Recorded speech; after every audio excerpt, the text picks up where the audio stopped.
శ్రీవల్లితో పనిచేయించినందుకు వైజయంతి నిషికలకు శిక్ష వేసిన జగదాత్రి.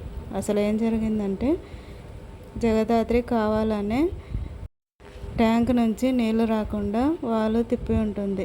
ఆ తర్వాత నీళ్లు రావడం లేదని సుధాకర్ వాళ్ళు చెప్పేసరికి పైపులో బ్లాకేజ్ ఉంటుంది, నీళ్ళన్నీ తీసేసి క్లీన్ చేయాలని చెప్తుంది. ఆ పని ఇక వైజయంతి నిషికలే చేయాలని మాట్లాడతారు సుధాకర్ వాళ్ళు. ఇక చేయక తప్పదని వైజయంతి నిషికలు బిందెలు బకెట్లు తీసుకుని వెళ్తారు. ఆ తర్వాత కేదార్ వాళ్ళు పని చేయడానికి సంకోచిస్తూ ఉంటే సుధాకర్కి చెప్తానంటూ కేదార్ జగదాత్రిలు బెదిరిస్తూ ఉంటారు. ఎందుకలా ఊరికే అరుస్తావు, చేయమని చెప్పామా, చేస్తాం కదా అని పనిలో మొదలు పెడతారు. ఆ బిందెలు ఎత్తి దింపలేక అల్లాడిపోతూ ఉంటారు.